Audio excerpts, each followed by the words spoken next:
The crystal chandelier above table 12 needed cleaning. I could see the dust gathering on its lowest tier, catching the amber light like tiny moths frozen mid-flight. My manager would have my head if she noticed, but I'd been on my feet for 9 hours straight, and the dining room of Celestine, Manhattan's most exclusive French restaurant, showed no signs of emptying. My lower back throbbed with each step as I balanced the tray of dirty dishes, the sharp scent of leftover béarnaise sauce mixing with expensive perfume and cigar smoke that clung to the velvet drapes. The weight pulled at my shoulders, and I had to pause near the kitchen doors, pressing my spine against the cool wall for just a moment of relief. Through the small circular window, I could see Chef Maurice screaming at a sous chef in rapid French, his face crimson under the harsh fluorescent lights. I took a breath, deep, steadying, and pushed through. "Table 7 needs water," Margot hissed as she breezed past me, her sleek black uniform somehow still pristine, while mine had a small stain near the hip from when I'd dropped a fork during the dinner rush. And table 12 just arrived. VIP reservation. Don't mess it up. Table 12. The corner booth with the best view of the city skyline, reserved weeks in advance, and only for people whose names appeared in Forbes or Page 6. I glanced over as I set down my tray, and my hands went cold. The air seemed to thin in my lungs. Dante. He sat with his back to the wall, always with his back to the wall, wearing a black suit that probably cost more than 6 months of my rent. The fabric caught the light like oil on water, and even from across the room, I could see the sharp line of his jaw, the way his dark hair was swept back with that effortless precision that made him look like he'd stepped out of a Renaissance painting. 2 men flanked the booth, standing rather than sitting, their eyes constantly scanning the room with the predatory alertness of wolves guarding their pack leader. My chest constricted. The tray in my hands suddenly felt like it weighed 1,000 pounds. Across from him sat a woman who looked like she'd been assembled by a team of experts. Platinum blonde hair that cascaded in perfect waves, a dress the color of champagne that probably had a designer name I couldn't pronounce, and diamonds at her throat that caught the light with every breath she took. She laughed at something he said, touching his hand across the table, her red nails bright against his olive skin. I hadn't seen Dante Valenti in 3 years. 3 years, 2 months, and 16 days, if I was being precise, which I tried very hard not to be. The kitchen door swung open behind me, and the sudden noise made me jump. My manager, Patricia, appeared at my elbow, her expression tight with the particular kind of stress that came from managing New York's elite during their anniversary dinners and business deals. "Elena," she said, her voice low and sharp, "table 12. Now, they're waiting." "I can't." My voice came out strangled. "Margot can take it. I'll cover her section." Patricia's eyes narrowed. "Margot is handling table 18. Senator Morrison and his wife. You're on 12. She thrust 2 leather-bound menus into my hands, the weight of them solid and damning. "Move." I wanted to run. Every instinct in my body screamed at me to drop the menus, tear off my apron, and disappear into the Manhattan night. But I had $847 in my bank account, 2 babies at home with a sitter who charged by the hour, and an eviction notice that gave me until the end of the month to come up with $3,000 in back rent. So I moved. Each step across that dining room felt like walking through water. The noise around me, the clink of silverware, the murmur of conversation, the soft piano music from the corner, faded into a distant hum. My heels clicked against the marble floor, too loud, too sharp, announcing my approach like a drumbeat. Dante's security noticed me first, the one on the left, tall, with a scar bisecting his eyebrow, straightened slightly, his hand moving almost imperceptibly toward his jacket. But then Dante looked up. Our eyes met. I watched his expression change in slow motion. First, confusion. A slight narrowing of his dark eyes as if he couldn't quite place me in this context, this uniform, this life. Then recognition, hitting him like a physical blow. His entire body went rigid, his hand freezing halfway to his wine glass. The woman across from him continued talking, oblivious, her voice high and bright as she described something about a yacht in the Mediterranean. "Good evening," I forced out, my voice surprisingly steady despite the earthquake happening inside my chest. "Welcome to Celestine. May I start you with Elena?" My name. He said my name like it was pulled from him against his will, rough and low, with that slight Italian accent that became more pronounced when he was emotional. The woman stopped mid-sentence, her perfectly shaped eyebrows rising as she looked between us. "I'm sorry." "Do you two know each other?" she asked, her tone light, but with an edge of steel underneath. I gripped the menus so hard my knuckles went white. "I'll give you a moment to decide on drinks," I said, placing the menus on the table with hands that only trembled slightly. Professional. Detached. Just a waitress doing her job. But Dante stood up. He actually stood up, and the movement was so sudden, so unexpected, that his date gasped. The two security guards tensed, their hands now fully inside their jackets, and I could feel every eye in the nearby tables turning toward us. Dante Valenti didn't do unexpected. He was control personified, every action calculated, every word measured. "Dante, what?" the woman started. "Sit down," I whispered, panic flooding through me. "Please, I'm working." He stared at me like I was a ghost, his dark eyes roaming over my face with an intensity that made my skin burn. He was looking for something, cataloging every change, the shadows under my eyes that makeup couldn't quite hide, the way my uniform hung a bit looser on my frame than it should, the exhaustion I carried like a second skin. "You're—" He didn't finish the sentence, but I watched his gaze drop lower, just for a second, to my stomach, to where, 3 years ago, I'd been just beginning to show before I disappeared from his life without a word. My hand moved instinctively to my midsection, a protective gesture I immediately regretted. "Dante, darling, sit down. You're making a scene."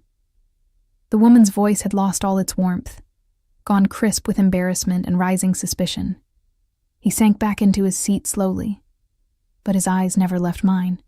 The air between us crackled with unspoken words, with 3 years of silence and secrets that weighed more than all the dishes I'd carried tonight.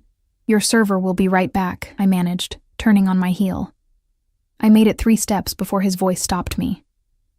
"Elena, don't." It wasn't loud. Dante never needed to be loud, but something in his tone, a command wrapped in desperation, made every muscle in my body lock up. I stood there, frozen in the middle of Celestine's dining room, my heart hammering so hard I could feel it in my throat. "I need to work," I said without turning around. "Please." The silence stretched. I could feel him warring with himself, could practically see the calculations running behind those intelligent, dangerous eyes. Dante Valenti was a man who controlled everything in his world. The docks, half the politicians in the city, and God knows what else I'd never wanted to know about. But here, in this public space, with his date watching and his carefully constructed image at stake, even he had limits. "We'll talk," he said finally. Not a question. A statement. "After your shift." I didn't answer. I just walked away, my legs somehow still functioning despite feeling like they'd been filled with ice water. Past table 7, where an elderly couple was celebrating their 50th anniversary. Past the bar, where Margot was flirting with a stockbroker in a Rolex. Past Patricia, whose sharp eyes tracked my movement with the precision of a hawk. I pushed through the kitchen doors and straight into the staff bathroom, locking the door behind me. My hands shook as I gripped the sink, staring at my reflection in the spotted mirror. My dark hair was escaping from its bun. My lipstick had worn off hours ago, and my eyes were too wide, too bright with unshed tears. A knock on the door made me jump. "Elena, you have 60 seconds. Then I need you back on the floor." Patricia's voice brooked no argument. "Yes, ma'am," I called back, splashing cold water on my wrists, trying to slow my racing pulse. I couldn't fall apart. Not here. Not now. I had 4 more hours of my shift, and I needed every dollar of tonight's tips. The twins needed diapers, the electricity bill was overdue, and my phone had been blowing up all day with texts from the sitter asking when I could pay her for last week. The twins. God, the twins. I pressed my hand to my mouth, fighting back the sob that wanted to escape. Lucas and Sophia, 2 years old, with their father's dark eyes and my stubborn chin. They were home right now, probably asleep in the tiny second bedroom of my apartment, surrounded by hand-me-down toys and dreams that didn't include growing up with a mother who could barely keep them fed. Another knock. Elena. I dried my hands, straightened my uniform, and opened the door. The rest of the shift passed in a blur of forced smiles and trembling hands. I avoided table 12 like my life depended on it, passing the responsibility to Margot with a muttered excuse about feeling ill. She gave me a strange look but didn't argue. She'd seen the way Dante had looked at me, and gossip traveled fast in our small staff, but I could feel him watching me. Every time I emerged from the kitchen, every time I passed within his line of sight, I felt the weight of his gaze like a physical touch. The woman with him, Isabel something I'd heard Patricia mention, seemed to grow increasingly agitated as the evening wore on, her voice rising in pitch even as Dante's responses grew more monosyllabic. At 11:47 p.m., they finally left. I was refilling water glasses at table 9 when I saw them stand. Dante helped Isabel into a white fur coat that probably cost more than my car, back when I'd had a car, and one of his security guards murmured something into his ear. Dante nodded, then turned and looked directly at me across the dining room. He mouthed 2 words, "We talk." Then he was gone, swept out into the New York night by his protective detail, leaving behind a $500 tip on a $400 bill and the lingering scent of his cologne, something expensive and woody that made my chest ache with memories I'd tried to bury. I finished my shift at 12:30 a.m., my feet screaming and my back on fire. The tips had been good tonight, $340, enough to buy me a few more days before the wolves came knocking. I changed out of my uniform in the staff locker room, pulling on jeans and an old sweater, scrubbing the makeup off my face until only exhaustion remained. The night air hit me like a slap as I exited through the service entrance into the alley behind the restaurant. February in Manhattan was brutal, and my thin jacket did little to cut the wind that whistled between the buildings. I pulled it tighter and started walking toward the subway, my sneakers splashing through puddles of melted snow mixed with God knows what else. I made it halfway down the alley before a black Mercedes SUV pulled up beside me, its tinted windows reflecting the grimy brick walls. The passenger window rolled down smoothly, and my stomach dropped. Dante sat in the back seat, his expression unreadable in the dim light from the vehicle's interior. "Get in, Elena. I'm taking the subway." "At 1 a.m, in this neighborhood?" His voice was flat, but I could hear the tension underneath. "Get in. I've been doing it for 3 years. I'll be fine." The back door opened, and suddenly he was standing there in the alley with me. And Christ. I'd forgotten how tall he was, how his presence seemed to fill all available space until there was no room left for air. His security detail materialized from the front seats, 3 men, all watching the alley entrances with professional paranoia. "Where are they?" Dante asked, his voice low and dangerous. My heart stuttered. "Where are who?" His jaw clenched. Don't play games with me. Not now. Not about this." He stepped closer, and I could smell his cologne mixing with the city stench of garbage and exhaust. "I saw the way you touched your stomach in there. I saw your face. And I've spent the last 3 years wondering if you were dead in a ditch somewhere because you vanished like smoke. And now you're here, looking like," he gestured at me, something breaking in his controlled expression, "like you haven't slept in months. So I'll ask you again. Where are they?" The plural. He'd said they. My blood turned to ice. "I don't know what you're talking about." "Elena." My name came out like a warning. I've built an empire on reading people, on knowing when someone is lying to me. And right now, you're lying so badly it's insulting. A car passed the end of the alley, its headlights briefly illuminating us in harsh white light before plunging us back into shadow. I wrapped my arms around myself, suddenly colder than the February night could account for. "It doesn't matter," I said finally. "Whatever you think you know, it doesn't matter. That life, your life, it's not mine anymore. I left. I'm not coming back. You were pregnant." The words hung in the air between us like an accusation, not a question. A statement. "Go back to your girlfriend," I said, my voice shaking. "Your anniversary dinner, your perfect life. Forget you saw me." "Forget?" He laughed, a sound without humor. "Forget? Elena, I've had people looking for you for 3 years. 3 years. Do you have any idea what that was like, thinking you were dead? thinking someone had taken you, killed you. His hand shot out and gripped my arm. Not hard, but firm enough that I couldn't easily pull away. And now I find you here, serving tables, looking like a ghost. And you want me to forget? I tried to pull away, but his grip tightened just slightly. Let me go. Tell me first. There's nothing to tell. Liar. We stood there in a deadlock, his dark eyes boring into mine, searching for the truth I'd hidden for so long. And God help me, I wanted to tell him. Wanted to scream that yes, I'd been pregnant, that I'd left because his world was poison, and I wouldn't raise children in it, that Lucas had his eyes and Sophia had his stubborn streak, and every single day I saw his face in theirs, and it broke my heart all over again. But I also remembered the blood, the violence. The night I'd seen him kill a man in his own office, cold and efficient and terrible. The way he'd wiped the blood off his hands with a white handkerchief and kissed my forehead like nothing had happened. That was the night I knew I had to run.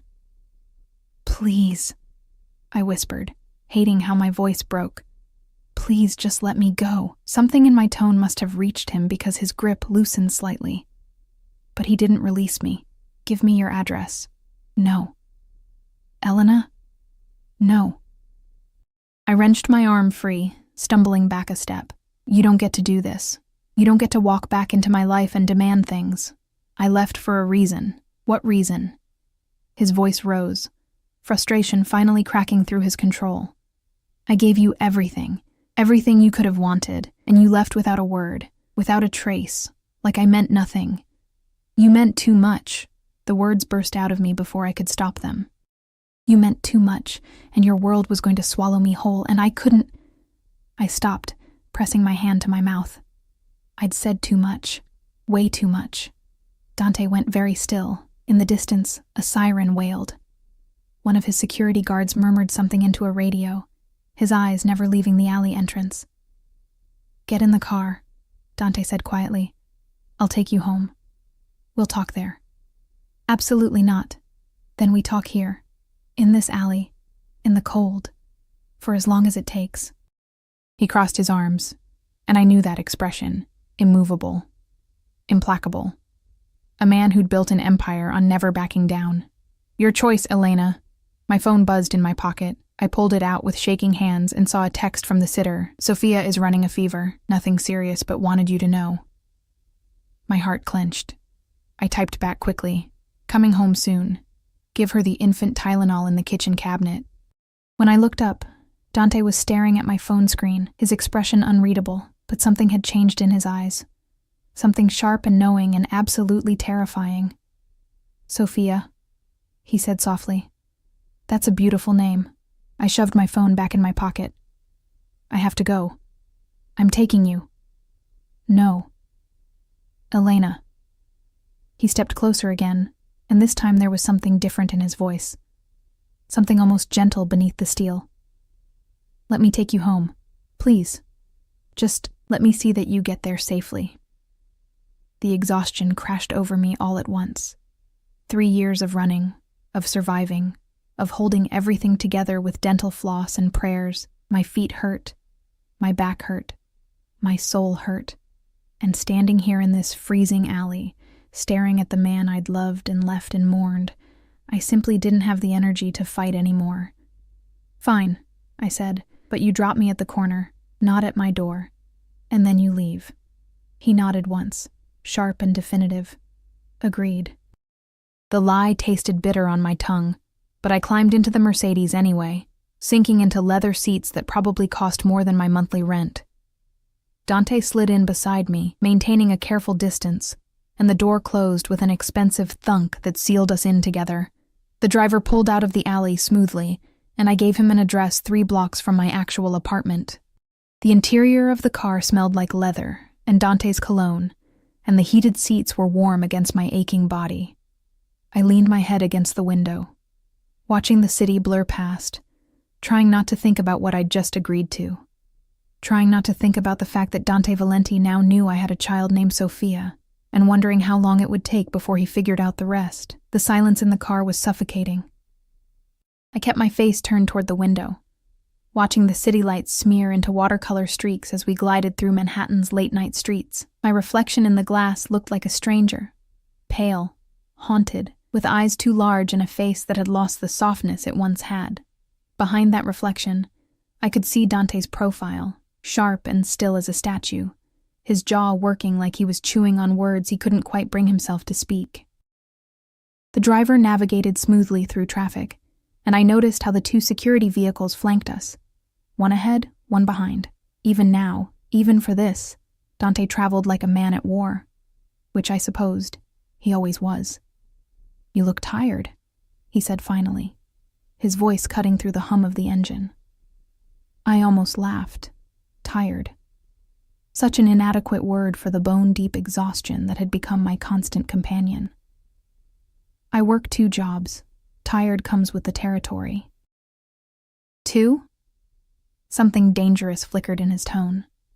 Where else? A coffee shop in the mornings, 4 to 11. Then I go straight to Celestine. I didn't know why I was telling him this. Maybe because the dam had already cracked, and the truth was spilling out whether I wanted it to or not. His hand clenched into a fist on his thigh. "You work 19-hour days? Not every day. I get Sundays off from the coffee shop." I traced a pattern on the window with my finger. Anything to avoid looking at him directly. "It pays the bills. Mostly." "Jesus Christ, Elena. Don't." I turned to face him then, and the intensity in his dark eyes made my breath catch. "Don't you dare pity me. I made my choices. I'm living with them. Choices." He leaned forward slightly, and even that small movement felt predatory. "You call running away in the middle of the night a choice? Disappearing without a trace? Letting me think you were dead? I left a note." "A note?" His voice rose, controlled fury bleeding through. 3 sentences. "I can't do this anymore. Don't look for me, I'm sorry. That's what you call an explanation?" The note had taken me 3 hours to write. I'd gone through dozens of drafts, each one longer, more honest, more revealing. But in the end, I'd settled for those 3 sentences because anything else would have made him come after me, and I'd needed him not to find me, for the baby's sake, for my own. "It was all I could give you," I said quietly. "It was nothing." He rubbed his hand over his face, and for the first time, I noticed the lines around his eyes that hadn't been there 3 years ago, the gray threading through his dark hair at the temples. "Do you know what I thought? When I came home and you were gone, when all your things were gone, and that fucking note was sitting on the counter?" I didn't answer. Couldn't. "I thought someone had taken you, thought it was a rival family, a message, a threat." His eyes locked onto mine. "I tore apart this city looking for you, called in every favor, threatened every contact. The Bratva, the Triads, the Italians upstate, everyone. I had men searching from Boston to Miami, and nothing. You'd vanished like you'd never existed." Guilt twisted in my stomach. "I'm sorry." "Sorry." He laughed, bitter and sharp. "You're sorry. Do you have any idea what the last 3 years have been like? Wondering every single day if you were suffering somewhere, if you needed help, if you were..." He stopped, his throat working. "If you were dead?" The car slowed, pulling up to a red light. The driver's eyes flicked to the rearview mirror, checking on his boss with the practiced concern of someone who'd served Dante for a long time. One of the security guards in the front passenger seat spoke quietly into his radio, coordinating with the vehicles around us. "I had to disappear," I said finally. "Your world, it's not a place to raise. I caught myself, but too late." Dante's eyes sharpened like a blade. "To raise what, Elena? Finish that sentence." "Nothing. I meant nothing." "You're lying again." He shifted closer, and suddenly the spacious back seat felt tiny. "And you're not very good at it. You never were. Your left eye twitches when you lie. Did you know that?" I touched my eye automatically, hating that he remembered such small details about me. Hating that his presence still made my heart race the way it had when we'd first met, when I'd been a hostess at a different restaurant, and he'd walked in like he owned the world because, in many ways, he did. "The address you gave my driver," Dante continued, his voice dropping lower, "is for a bodega that's been closed for 6 months. I know because I own the building." Ice flooded my veins. You don't... I own half the real estate in this borough, Elena. Did you really think you could hide from me in my own territory? He leaned back, studying me with an expression I couldn't quite read. But I won't push. Not tonight. I'll have Marco drop you wherever you want to go, and I'll wait. Because something tells me you're going to need help soon. And when you do, you'll call me. I won't. You will. He pulled out his phone, the screen illuminating his face in harsh blue light, because whatever reason you had for leaving, whatever you're protecting, it's eating you alive. I can see it. You're drowning, and you're too stubborn to grab the life raft. The car turned onto a street I actually recognized, still 3 blocks from my apartment, but close enough that I could walk the rest. Here, I said quickly. Stop here. Marco, the driver, glanced at Dante in the rearview mirror, waiting for confirmation. Dante studied me for a long moment, then nodded. The car pulled smoothly to the curb, and the security detail adjusted their positions accordingly. Thank you for the ride, I said, reaching for the door handle. Dante's hand shot out, catching my wrist. Not hard, not painful, but firm enough to stop me. Take this. He pressed something into my palm, a business card with a phone number embossed in black. This is my private line, not the office, not the business. Me. You call this number day or night, and I answer. I don't need... Take it anyway. His thumb brushed across my pulse point, and I knew he could feel how fast my heart was racing. Please. The please broke something in me. Dante Valenti didn't say please. Not to enemies. Not to allies. Not to anyone. But he'd said it to me twice tonight, and both times it had felt like a crack in armor I hadn't realized he was wearing. I closed my fingers around the card. Goodbye, Dante. Not goodbye. His grip loosened but didn't release. Never goodbye. Not with you.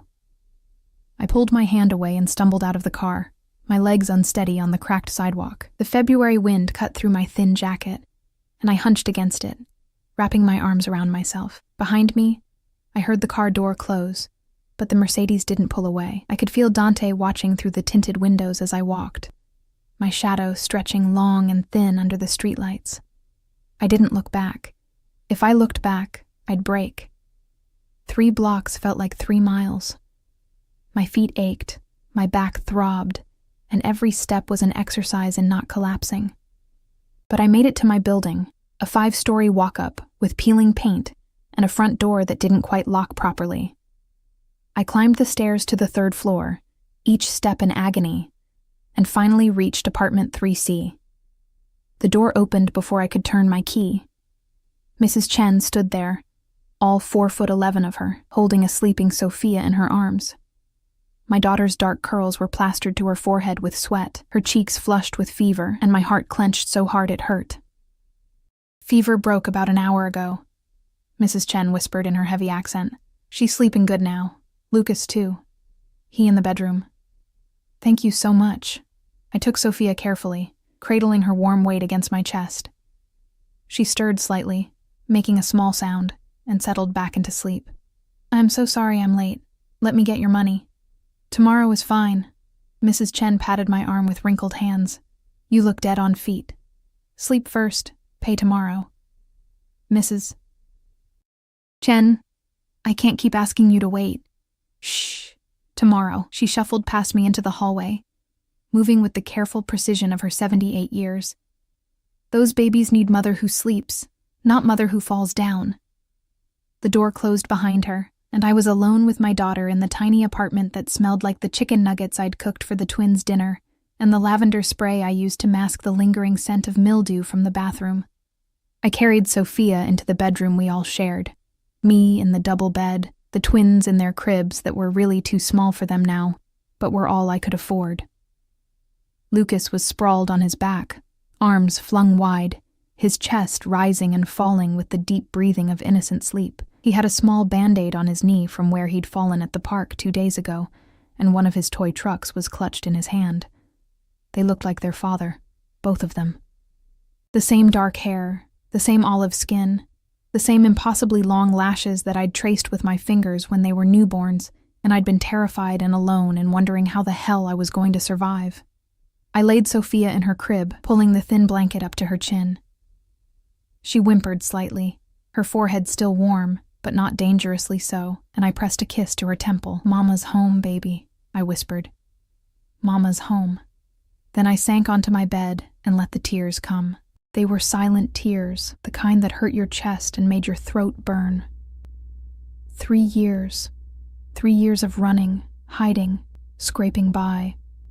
3 years of telling myself I'd made the right choice, that my children were safer away from Dante's world of blood and violence and men who solved problems with bullets. But God, I was so tired.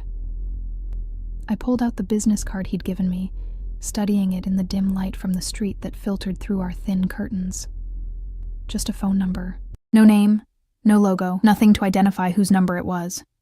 Completely untraceable to anyone who didn't already know. My phone buzzed. A text from an unknown number. "You made it home safe. Good. Sleep well, Elena." I stared at the message, my heart hammering. How did he? But of course he did. Dante Valenti didn't let anything go once he'd decided it was his.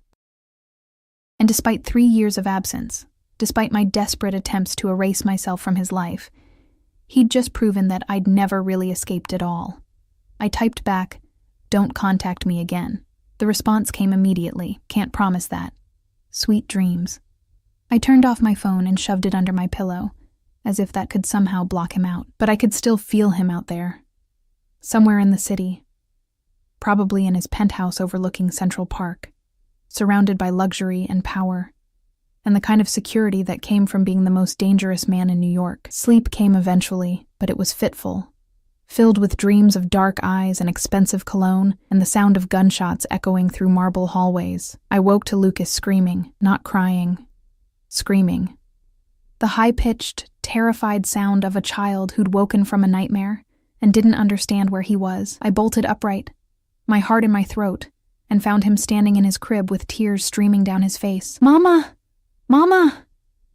"I'm here, baby. I'm here."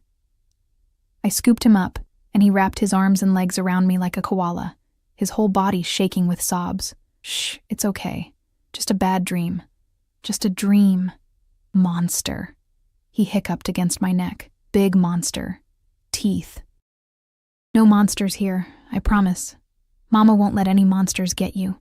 I rocked him slowly, rubbing circles on his back the way I had since he was an infant. Sophia stirred in her crib but didn't wake, her fever clearly gone based on the normal temperature of her skin when I checked. The apartment was dark except for the streetlight glow, and when I checked my phone it read 6:47 a.m. I'd slept for maybe 5 hours, and my body felt like it had been hit by a truck. But Lucas was calming down, his sobs turning to hiccups, and I couldn't go back to sleep now anyway. "Hungry?" I asked him. He nodded against my shoulder, his dark hair tickling my chin. I carried him to our tiny kitchen, really just a galley with a 2-burner stove and a refrigerator that made concerning noises, and set him in his booster seat at our small table. The cabinet revealed the last of the Cheerios, enough for one small bowl. I'd have to buy more today, which meant dipping into the tip money I'd earmarked for the electric bill. The math was always impossible. Every dollar pulled in 3 directions, and somehow I was always coming up short. I poured the Cheerios and added milk that was dated 2 days ago, but smelled fine, then set it in front of Lucas. He dug in with his hands, shoveling cereal into his mouth with the messy enthusiasm of a 2-year-old, and despite everything, despite the exhaustion and the fear and the impossible situation I'd found myself in, I smiled. This was why I'd left. These moments of simple morning chaos, of Cheerio-covered faces and sticky fingers and laughter untainted by violence. This was what I was protecting. My phone buzzed on the counter, another text from the unknown number. "Good morning. Eat something. You looked too thin last night." I stared at the message. Anger, and something else, something I didn't want to name, twisting in my chest. I typed back furiously, "Stop. Texting. Me. Can't. Thinking about you. Think about your girlfriend instead. She's not my girlfriend. Business arrangement. Her father needed a show of alliance. Anniversary dinner was for his benefit. I shouldn't engage. I knew I shouldn't. But my fingers moved anyway. None of my business. Everything about you is my business. Always was. Always will be. I turned off my phone and shoved it in a drawer, my hand shaking. Sophia started crying from the bedroom, her wake-up wail that meant she needed a diaper change and food, in that order. I left Lucas with his cereal and went to get her, going through the familiar morning routine on autopilot. Change diaper, wipe face, find clean clothes that weren't stained, make breakfast, clean up spills, referee tiny arguments, check temperatures, administer medicine, kiss boo-boos, sing songs, play trucks, build blocks, all while planning how to make $340 in tips stretch to cover rent, electricity, diapers, formula, groceries, the sitter, and the subway card that was almost empty. By 8:30 a.m., I had both twins fed, dressed, and ready for Mrs. Chen, who watched them while I worked my coffee shop shift. By 8:45, we were out the door, me carrying Sophia while Lucas held my hand, his little fingers sticky with syrup from the frozen waffles I'd made for breakfast. Mrs. Chen met us at her apartment on the second floor, her face lighting up when she saw the twins. They adored her, running to her with the kind of uncomplicated joy that children had for people who showed them consistent kindness.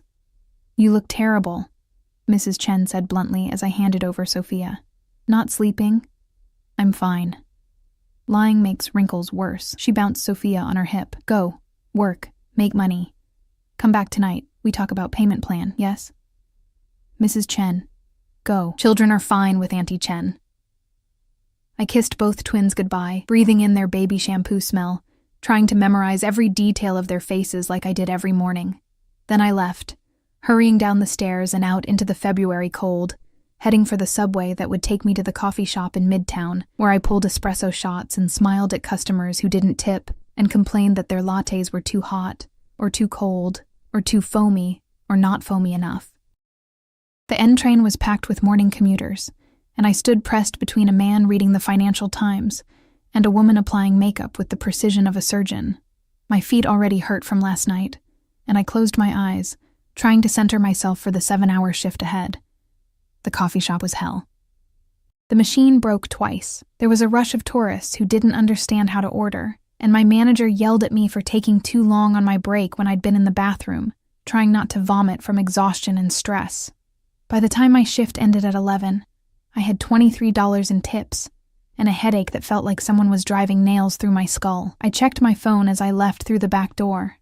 47 missed calls, all from the same unknown number. And one text. "Answer your goddamn phone, Elena." My hands went cold. Something was wrong. Dante didn't panic. Dante didn't make 47 calls unless... I called him back. He answered before the first ring finished. "Where the hell have you been?" "Working." "What's wrong?" "Get to the corner of 5th and 53rd. Now." "Why? What happened?" "Just do it. 5 minutes, Elena. Don't make me come find you." The line went dead. My heart hammered against my ribs as I ran toward the intersection, my worn sneakers slapping against the sidewalk. 5th and 53rd was 2 blocks away, and I covered it in record time, my breath coming in harsh gasps, my mind spinning through terrible possibilities. The twins. Something had happened to the twins. I rounded the corner and stopped dead. A black Mercedes SUV sat at the curb, the same one from last night. But this time, the back door was open, and Dante stood beside it, his expression carved from stone. He wasn't alone. 2 of his security guards flanked him, and between them stood a man I didn't recognize, young, maybe 25, with a split lip and a black eye forming, and terror written in every line of his body. "Dante, what? Do you know this man?" Dante's voice was flat, controlled, which somehow made it more terrifying. I stared at the stranger. "No. I've never seen him before." "Look again. Carefully." I stepped closer, studying the man's face. There was something vaguely familiar about him. Maybe from the coffee shop, maybe from the restaurant, maybe from... "He's been following you," Dante said. "For 3 days. I've had men watching you since last night, and they picked him up this morning. He's been taking pictures. Of you. Of your building. Of..." He stopped, his jaw clenching. "Of children." The world tilted. "What?" "2 children. A boy and a girl. Dark hair, approximately 2 years old. Dante's eyes locked onto mine, and in them I saw fury and knowledge and something that looked almost like betrayal. Want to tell me whose children he was photographing, Elena? Because I have a pretty good fucking guess. The street noise faded to a distant hum. Car horns, shouting vendors, the rhythmic thud of a jackhammer somewhere nearby. It all dissolved into white noise as I stared at the beaten man between Dante's guards. My vision tunneled, black spots dancing at the edges, and for a horrible moment I thought I might faint right there on Fifth Avenue. My voice came out strangled. Who hired him? Dante's expression didn't change, but something flickered in his eyes. Not the answer he'd expected. We were just getting to that when I called you. But first, I need you to answer my question. He took a step toward me, and his security detail shifted with him, a synchronized movement that spoke of years of training. Are they mine? The words hung in the cold air between us. Around us, the city continued its relentless motion, pedestrians streaming past, taxis honking, the smell of hot dogs and exhaust, and someone's expensive perfume mixing into that distinctly New York scent. But in our small circle, time had stopped. Tell me, Dante said, his voice dropping to something barely above a whisper, but somehow more commanding than a shout. Are Lucas and Sophia mine? Hearing their names in his mouth felt like a violation, like he'd reached into my chest and pulled out my heart. How do you... I know everything about you, Elena. I knew by 6 this morning where you live, where you work, how much debt you're carrying, and the names of both children. He gestured to the man, who flinched. This piece of shit confirmed what I already suspected, so I'll ask you one more time. Are they mine? The truth sat on my tongue like poison. I could lie, should lie.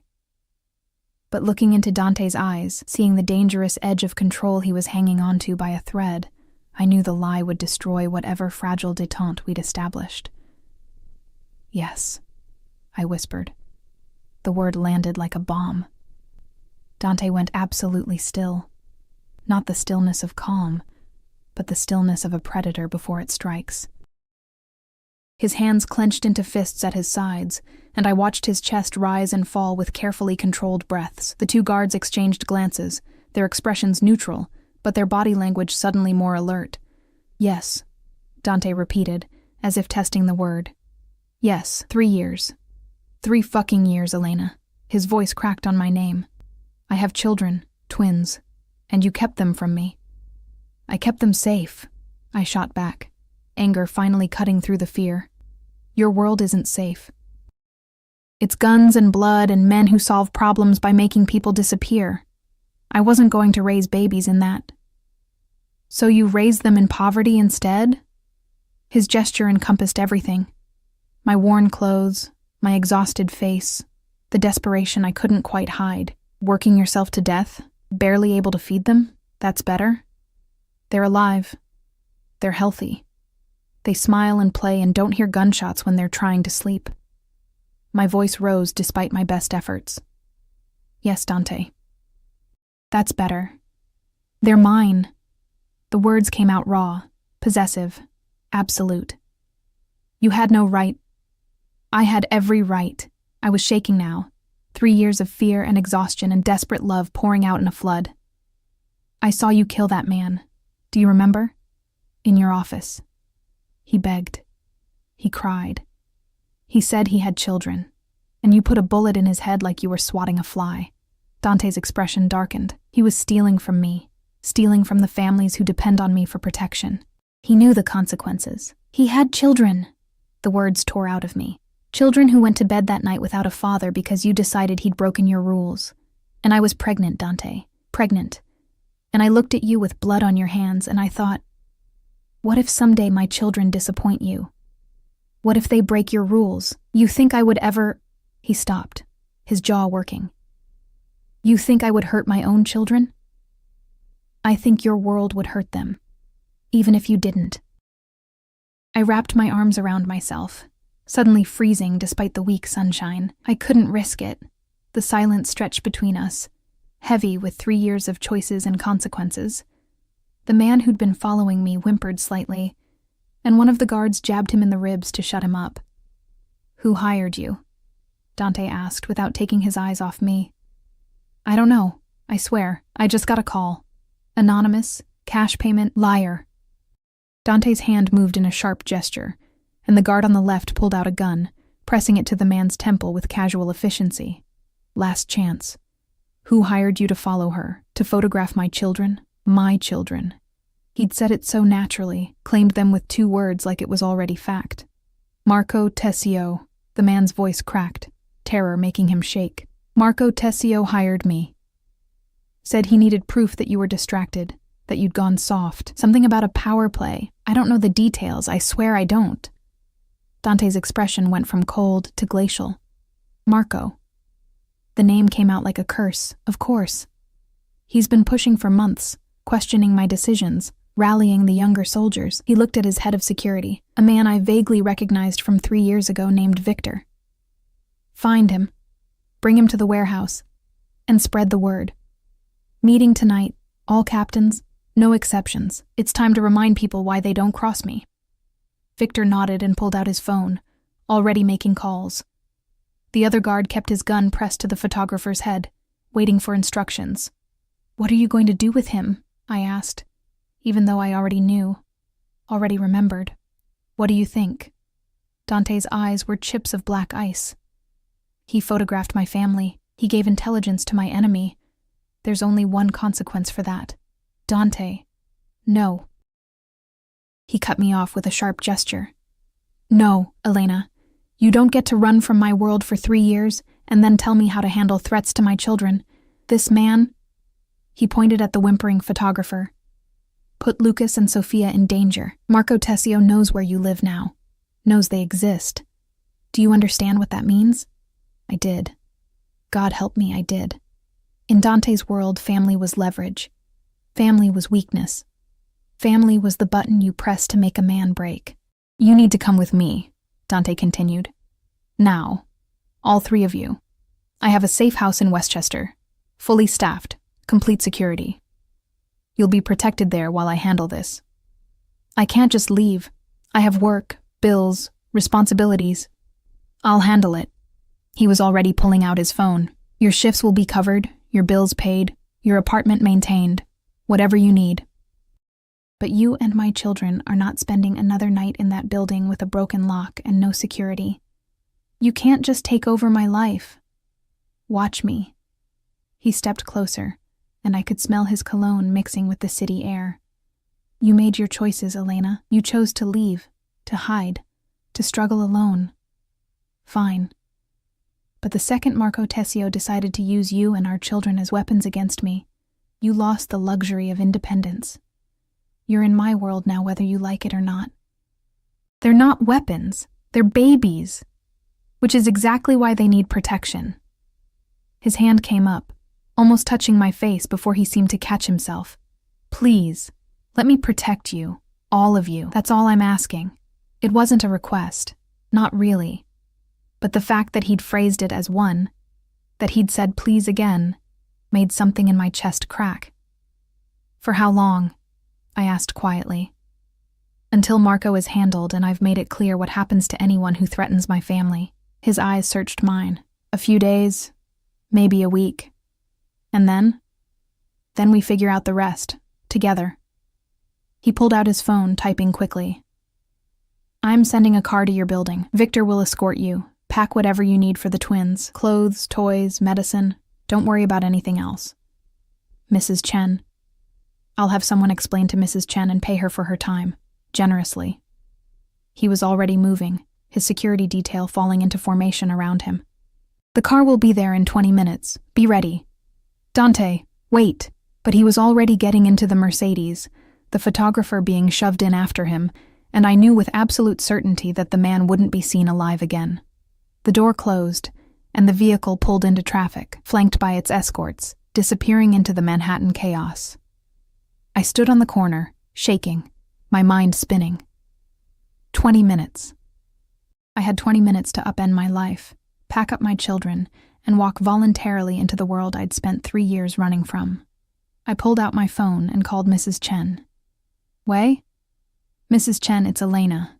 I need you to get the twins ready. Pack clothes for a few days. I'm coming now. What's wrong? You sound scared. Nothing's wrong. Just, please. I'll explain when I get there. I hung up and ran for the subway, my heart hammering, my mind racing through everything that had just happened. Dante knew. He knew about Lucas and Sophia. And more than that, he'd claimed them with a possessiveness that was both terrifying and, in some small, treacherous part of my heart, a relief. For 3 years, I'd carried everything alone, the fear, the exhaustion, the impossible weight of keeping 2 tiny humans alive and safe. And now, God help me, part of me wanted to let him shoulder some of that burden. Wanted to believe that maybe, just maybe, his protection was worth the danger his world brought. The subway ride felt eternal. I burst into my building 12 minutes later, taking the stairs 2 at a time despite my screaming muscles, and nearly collided with Mrs. Chen in the 3rd-floor hallway. She had both twins dressed in their best clothes, hand-me-downs from a neighbor, but clean and mostly unstained, and a diaper bag packed to bursting. "What's happening?" she demanded. "Why you running? It's complicated.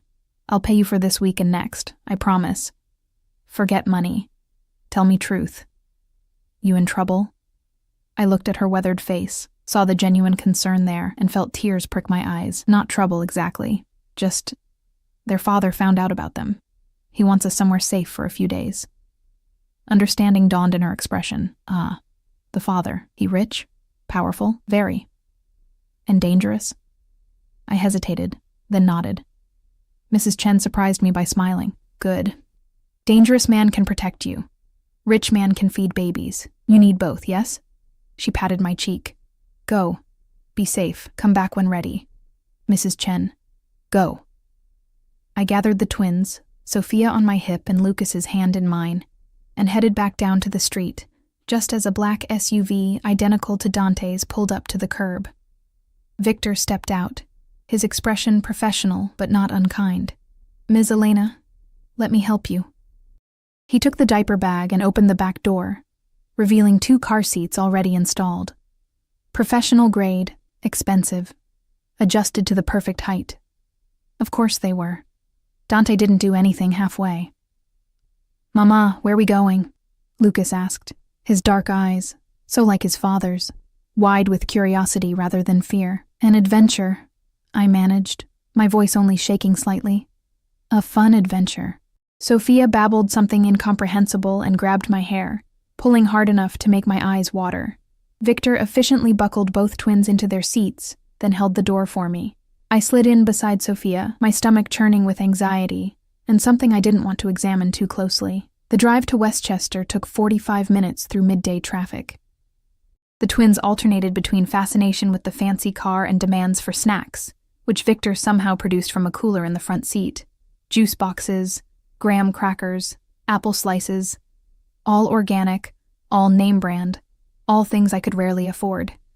The safe house turned out to be a sprawling estate behind iron gates and stone walls, with security cameras visible every few feet and guards stationed at the entrance. The SUV pulled up a long circular driveway to a house that looked like something from a magazine. White columns, manicured gardens, windows that sparkled in the weak February sunshine. "Holy shit," I breathed, then immediately covered my mouth. Wow. Victor's lips twitched in what might have been amusement. "Mr. Valenti wants you comfortable. There's a full staff. Cook, housekeeper, nanny if you need one. You have the entire 2nd floor. Anything you need, just ask." A woman appeared at the front door as we pulled up. Early 50s, gray hair pulled back in a neat bun, wearing slacks and a cardigan that screamed competent professionalism. She smiled warmly as Victor helped me with the twins. "Ms. Elena, I'm Margaret. I manage the household. Let me show you to your rooms." Her voice was kind, maternal even, and she crouched down to the twins' level. "And you must be Lucas and Sophia. I've prepared some toys in the playroom if you'd like to see them." Lucas's face lit up. "Toys? So many toys. Come on, sweetheart." She led us inside, and I tried not to gape at the marble floors, the crystal chandelier, the artwork that probably cost more than I'd earn in a lifetime. The 2nd floor was actually an entire wing, A master bedroom with an ensuite bathroom that had a tub the size of my kitchen. A nursery that had been fully stocked with everything from cribs to changing tables to more toys than any two children could play with. And a playroom with a reading nook and craft supplies, and a rocking horse that looked hand-carved. "This is too much," I said faintly. Mr. Valenti was very specific about his requirements. Margaret set the diaper bag down on a plush ottoman. "Dinner is at 6, but I can bring snacks anytime. The kitchen is fully stocked. You're not prisoners. You can go anywhere on the grounds, but please don't leave the property without security, for your safety." Right. Safety. That's what this was. Not a gilded cage, not Dante reasserting control. Just safety. The twins, oblivious to my internal crisis, immediately descended on the toys with shrieks of delight. Sophia found a stuffed elephant nearly as big as she was and hugged it fiercely. Lucas discovered a train set and started making choo-choo noises that echoed off the high ceilings. "I'll leave you to settle in," Margaret said gently. "Press the button by the door if you need anything." Then she was gone, and I was alone with my children in a mansion that belonged to their father, surrounded by luxury I'd never dreamed of, and security that meant we were as much prisoners as we were protected. I sank onto the floor next to Lucas, watching him play with the trains, and tried not to think about how easily Dante had upended my entire life in less than 24 hours. Tried not to think about how part of me was relieved, and tried very hard not to think about what would happen when he came home tonight and saw his children, our children, for the first time. The call came at 4:37 p.m. I was giving the twins a bath in the enormous tub, Sophia covered in bubbles and Lucas trying to make a beard out of soap, when my phone buzzed on the counter. Dante's private number flashed on the screen. I stared at it for 3 rings before answering. "Hello? Are you settled?" His voice was rough, strained in a way I'd never heard before. "Yes. The house it's incredible. Thank you." "Good. I'll be there by 7. Marco has been handled." Handled. Such a neutral word for what I knew it meant. "Dante, I need to see them, Elena." The strain intensified. "I need to see my children. Please don't fight me on this." The please again. It undid me every time. "They're here. They're safe. We'll be here when you arrive." A long exhale, like he'd been holding his breath. "Thank you. I'll see you soon." He hung up, and I stared at my phone, my hands shaking slightly. In 3 hours, Dante Valenti would meet his children, would see what we'd made together, what I'd been hiding for 3 years. Would see how much they looked like him. I dressed the twins in the new clothes Margaret had somehow procured, soft cotton outfits that actually fit, unlike the hand-me-downs I usually wrestled them into. Combed their dark curls, still damp from the bath. Sophia kept trying to eat the brush, and Lucas insisted on wearing his favorite truck shirt under the new sweater, and the normalcy of these small battles helped steady my nerves. At 6 Maome, Margaret brought dinner to the playroom, chicken nuggets and mac and cheese for the twins, and a club sandwich for me that I couldn't even think about eating. My stomach was in knots, my mind spinning through 1,000 possible scenarios of how this evening could go wrong. At 6:47, I heard cars on the gravel driveway, multiple vehicles, the crunch of tires on stone. My heart kicked into overdrive. At 6:52, I heard voices in the foyer below. Dante's voice, low and commanding, giving instructions to someone. At 6:53, footsteps on the stairs. I stood up, smoothing my hands over my jeans, the same worn ones from last night, because I hadn't packed anything else. The twins were playing on the floor, Lucas building a tower with blocks while Sophia attempted to knock it down, their little faces scrunched in concentration.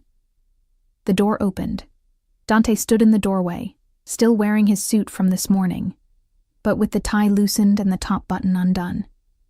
His hair was disheveled like he'd been running his hands through it, and there were shadows under his eyes that spoke of stress and sleeplessness. But his gaze went straight to the twins and stayed there. I watched his face as he saw them for the first time, really saw them. His children, his blood, his legacy. Something broke in his expression, something fundamental and raw and utterly defenseless. He took a step into the room, then another, moving slowly like he was afraid they'd vanish if he moved too fast. "Lucas," he said softly. "Sophia." Lucas looked up at the sound of his name, and his eyes, Dante's eyes, widened. "Mama, who that?" I crouched beside him, my heart in my throat. That's your daddy, baby. He's been away for a while, but he's here now." "Daddy?" Lucas looked confused, then curious. "You have trucks?" And just like that, Dante Valenti, notorious crime boss, feared by half of New York's underworld, capable of ending lives with a word, laughed. It was a broken, incredulous sound, but it was genuine. "I can get trucks," he said, his voice rough. "All the trucks you want." He knelt on the floor, his expensive suit pants on the playroom carpet, not caring about wrinkles or dirt. And I watched my children meet their father for the first time. Watched Sophia toddle over to him with her stuffed elephant, offering it up like a gift. Watched Dante take it with hands that had pulled triggers and signed death warrants, but now trembled slightly as they accepted a toy from his daughter. "Thank you, sweetheart," he whispered. "It's beautiful." And I realized, watching him look at them with an expression of such profound wonder and love, that it hurt to witness, that everything had just changed. There was no going back from this moment. No more running, no more hiding. For better or worse, we were bound together now, me and Dante and the two small humans we'd created. And whatever came next, we'd have to face it as a family. Even if I had no idea what that family would look like, the next hour passed in a strange dreamlike quality that I couldn't quite process. Dante sat on the floor of the playroom, this man who commanded empires and ordered executions, pushing toy trucks with Lucas and making exaggerated engine noises that sent my son into fits of giggles. Sophia had claimed his lap as her throne, clutching her elephant, and occasionally patting his face with chubby hands, while babbling in her incomprehensible toddler language that Dante responded to as if he understood every word. I stood near the window, watching, my arms wrapped around myself like I could hold my breaking heart together through sheer force of will. Because this scene of domestic normalcy, of a father with his children, was everything I'd denied them, everything I'd told myself they were better off without.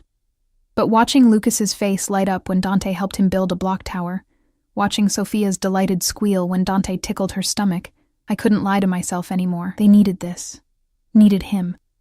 And I'd kept it from them out of fear. "You're overthinking," Dante said without looking at me, his hands steady as he stacked another block on Lucas's tower. I can practically hear the guilt spiraling. "I'm not. You are." He glanced up, his dark eyes finding mine across the room. "And you're wondering if you made a mistake keeping them from me, if they would have been better off with a father, even one as fucked up as me." I flinched at the casual profanity, even though the twins were too absorbed in playing to notice. "Don't curse around them." "Noted." He turned back to the tower. "But I'm right, aren't I? You're drowning in guilt. Shouldn't I be?" The words came out sharper than intended. "I kept your children from you for 3 years. That's not exactly forgivable." "No," he agreed quietly. "It's not. But I understand why you did it." He helped Lucas place the final block, then sat back to admire their work. "Look at that, buddy. Tallest tower in the city." "Biggest," Lucas crowed, then immediately knocked it over with both hands, blocks scattering across the carpet. He dissolved into laughter, and Dante laughed with him, the sound rich and genuine, and so different from the cold, controlled man I'd seen kill someone in his office 3 years ago. Sophia started fussing, rubbing her eyes with tiny fists, and I recognized the signs immediately. She's tired. It's past their bedtime. Dante checked his watch, a Patek Philippe that probably cost 6 figures, and looked surprised. "It's only 7:30. They're 2. 7:30 is late for them." I moved to scoop up Sophia, but Dante was faster, lifting her with a confidence that surprised me. She settled against his chest immediately, her head dropping to his shoulder, and something in my chest twisted painfully at the sight. "Show me their room," he said. "I'll help." "You don't have to." "I want to." His eyes met mine, and there was something fierce in them. 3 years, Elena. I've missed 3 years of bedtimes and first words and first steps. Let me have this one. I couldn't argue with that, couldn't argue with the raw need in his voice. So I gathered Lucas, who protested sleepily that he wasn't tired even as he yawned, and led Dante to the nursery Margaret had prepared. It was perfect, of course. 2 cribs with soft mattresses and clean sheets, a changing table stocked with diapers and wipes, a rocking chair by the window, and a nightlight that cast soft stars across the ceiling. The room smelled like baby powder and lavender. And suddenly I was exhausted, bone-deep exhausted in a way that went beyond physical tiredness. "I've got her," Dante said softly, already moving to the changing table. "Walk me through it?" I stared at him. "You want to change her diaper? Is that so surprising?" He laid Sophia down gently, and she whimpered but didn't fully wake. "I'm their father. I should know how to do this." So I taught Dante Valenti, crime lord, killer, feared by men twice his size, how to change a diaper. Walked him through the wipes and the cream and the clean diaper, and tried not to laugh when he fumbled with the tabs and had to start over. He was patient with it, focused, and when Sophia was clean and comfortable in fresh pajamas that Margaret had somehow procured, he lifted her with a gentleness that made my throat tight. "Now what?" he asked. "Rock her, sing to her. She likes Twinkle Twinkle, but she'll fall asleep to anything if you're consistent." He settled into the rocking chair, cradling Sophia against his chest, and I got Lucas changed and into his crib. My son was already half asleep, his thumb in his mouth despite my attempts to break the habit, and he barely stirred when I kissed his forehead. Behind me, I heard Dante start to sing. His voice was low and rough, heavily accented on some of the English words, but he sang, "Twinkle, twinkle, little star," like it was the most important performance of his life.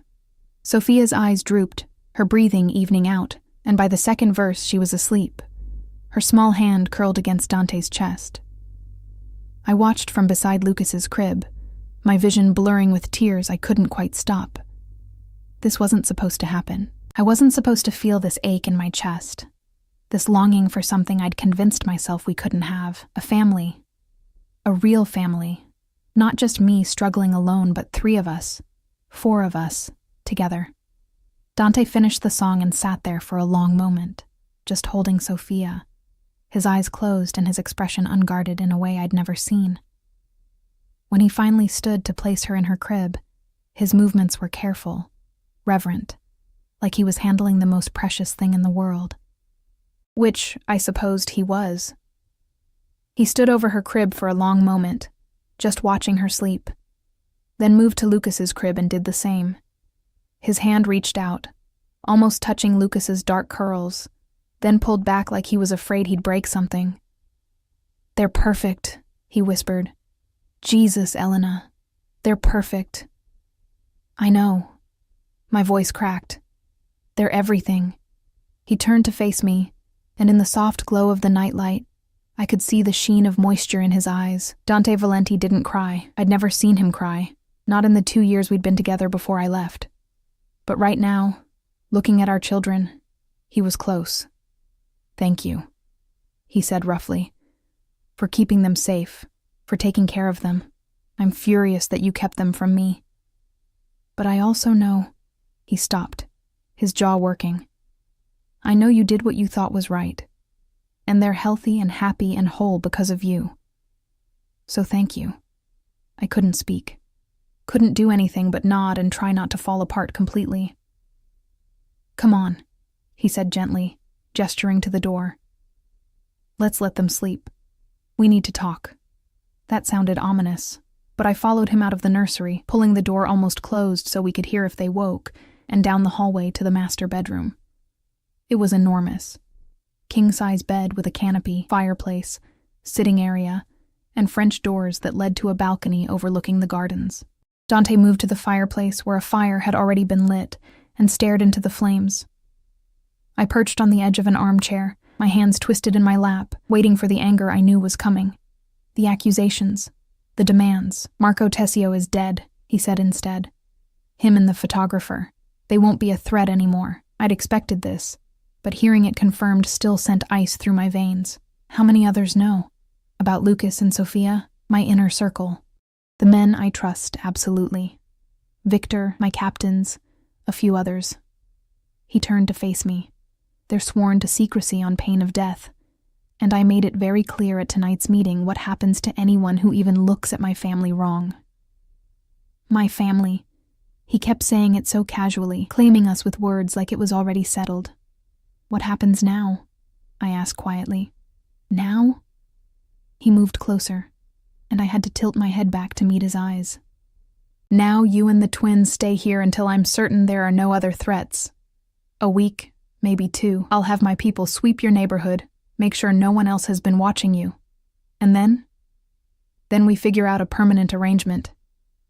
He sat on the ottoman across from me, close enough that our knees almost touched. I'm not asking you to come back to my penthouse, Elena.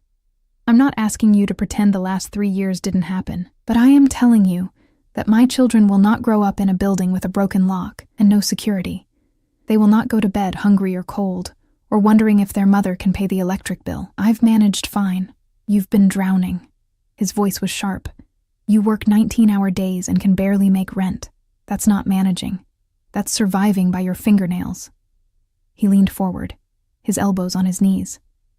I'm going to set you up in a secure apartment. Good neighborhood doorman, proper security. You'll have a monthly allowance, non-negotiable, for the twins' expenses and your own. And you'll quit both jobs. I can't just quit. You can and you will. You're going to collapse if you keep going like this. And then what happens to Lucas and Sophia? His eyes bored into mine. They need a mother who's healthy and present, not one who's working herself into an early grave. And what do you get out of this arrangement? I asked, my voice tight. Visitation rights? Weekly dinners where you play the doting father? I get to know my children, he said it simply, like it was the most obvious thing in the world. I get to be part of their lives. I get to take them to the park and read them bedtime stories and teach them things. I get to be their father, Elena, that's what I get. In exchange for what? What do you want from me? The question hung in the air between us, loaded with 3 years of history and hurt. Dante studied me for a long moment, his expression unreadable. I want you to let me help, he said finally. I want you to stop running. Stop being so goddamn stubborn and proud that you'd rather suffer than accept anything from me. He reached out, his fingers brushing my knee, and even that small touch sent electricity racing through me. I want us to be civil, co-parents, maybe even friends eventually. Friends. The word tasted bitter. Is that what we are? I don't know what we are. His hand remained on my knee, warm and solid. I loved you. 3 years ago, I loved you more than I thought possible, and then you left, and I spent 3 years hating you for it. But now, he gestured vaguely toward the nursery. Now there are Lucas and Sophia, and everything's different. So, no, I don't know what we are, but I know what we need to be for them. He was right. God help me, he was right.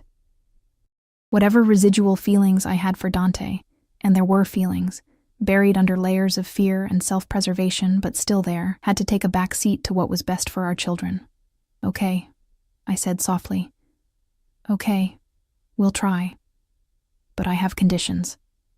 Name them. No violence around them, ever. I don't care what business you have to handle, but Lucas and Sophia never see it, never hear about it. They grow up as normal as possible given the circumstances. Agreed. And I make the decisions about their daily lives. School, doctors, food, activities. You can have input, but I'm their primary caregiver. I know what's best for them. Agreed. With one caveat. I want to be informed. Not consulted necessarily, but informed. I don't want to miss anything else. Fair enough. Fine. And one more thing. I took a breath, steadying myself. You can't just decide things for me.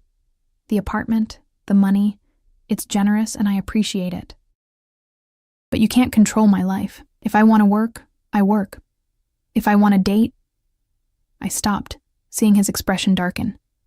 If I want to do anything, you don't get to forbid it. Date. He said the word like it was poison. You want to date? I didn't say I wanted to. I said if I wanted to, you don't get to stop me. His hand tightened on my knee, his jaw clenching. No. Excuse me? No. He stood abruptly, pacing to the fireplace and back. You can work if you want, go where you want, do what you want. But dating? Bringing men around my children? Absolutely not. That's incredibly hypocritical, considering you had a date last night. That wasn't a date. That was business. Isabel's father controls the shipping unions, and I needed his cooperation. He stopped in front of me, his eyes blazing. There's no one, Elena. There hasn't been anyone since you left. Do you understand? 3 years, and I couldn't even look at another woman because all I saw was you. The confession hit me like a physical blow. Dante? So no. You don't get to date. You don't get to bring strange men into my children's lives. You want a relationship? You have one. With me. We're not together, I said. But my voice came out weak, unconvincing. Aren't we? He crouched in front of me, his hands on the armrests of my chair, caging me in. We have children together. We're bound together for life, and you're trying to tell me you feel nothing? That you don't remember what we had? What we had ended when I saw you kill someone? What we had ended when you ran without giving me a chance to explain? His face was inches from mine now, and I could smell his cologne, see the flecks of gold in his dark eyes. That man, the one I killed, he wasn't just stealing money, Elena. He was trafficking girls, teenagers. He was using my shipping routes to move them. And when I found out, when I confronted him, he laughed. Told me I was a hypocrite for having a problem with it when I'd killed plenty of men myself. I stared at him, my mind reeling. You never told me. You didn't give me a chance to tell you. You saw blood and made your decision. His voice dropped lower, more intense. I'm not a good man, Elena. I won't pretend to be. But I have lines, rules, and hurting kids crosses every single one of them. So yes, I killed him. I'd do it again. But I'm not the monster you've painted me as in your head. Then what are you? I whispered. I'm a man who loves his children, who loved their mother, who's trying very hard not to fuck this up. His hand came up, cupping my face, and I should have pulled away, but I couldn't. Give me a chance.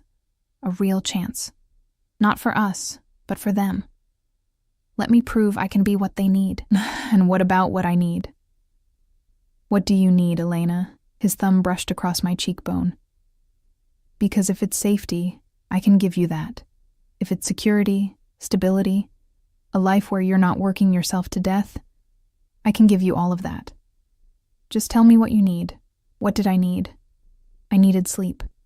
Needed to not worry about money every second of every day. Needed to watch my children grow up without the constant fear that I couldn't provide for them. But more than that, and this was the terrifying part, I needed to stop feeling so goddamn alone. I need time, I said finally. Time to process this, to figure out what's best for Lucas and Sophia, I stopped, swallowing hard, to figure out if I can trust you again. Something flickered in his expression, hurt, maybe, or resignation. But he nodded and pulled back, giving me space. Time. Okay. You can have time. But you're staying here until I know it's safe, and the apartment and allowance are non-negotiable. Those are for the twins, not you. Dante. Non-negotiable, Elena.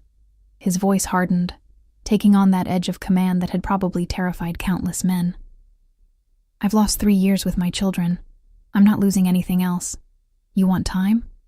Fine, but you're taking the help. End of discussion. I wanted to argue, wanted to fight him on principle alone. But the exhaustion was back, crashing over me in waves, and I simply didn't have the energy. Fine, but I'm serious about the conditions. No violence around them. No bringing your work home. Agreed. You have my word. His word.